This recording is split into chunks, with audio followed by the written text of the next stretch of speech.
There are two different ways of drawing this straight line. Probably the easiest way is to make a table of values.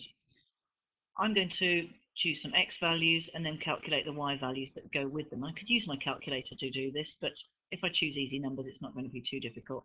Because we're looking at x values between -2 and 4, I can choose any x values I like, but there's not much point going below -2 or above 4. So I'm going to choose -2, 0 because it's nice and easy, and then 4. Okay, so if x is -2, y is going to be 4 lots of -2, take away 1. Well, that's -8, take away 1, which is -9. So the first point I'm going to plot is -2, -9. I could have chosen other x values here.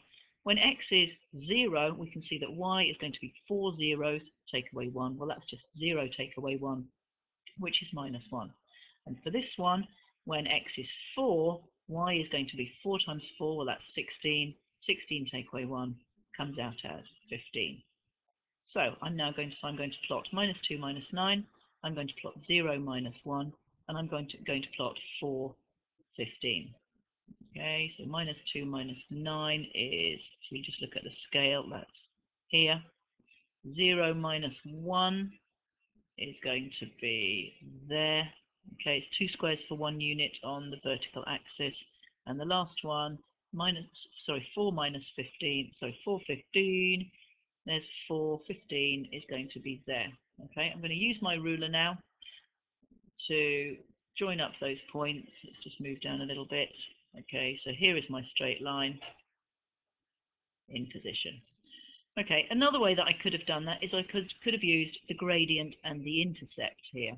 Okay, so just go back to normal pen.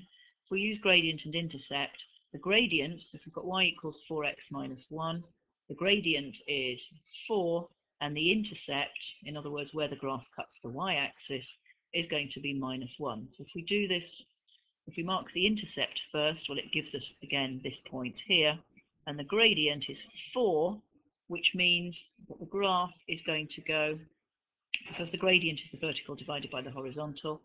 One way of doing that gradient, here we can see if we have 1 unit across, 4 units up, this line would have a gradient of 4. You have to be a little bit careful here of the units. 1 unit across takes me to this point here, and then 4 units up, if we go 1, 2, 3, 4, takes me to this point here. Now those points are a little bit close together, so I'm going to do it again. So we've got 1 unit across, 4 units would take me to here.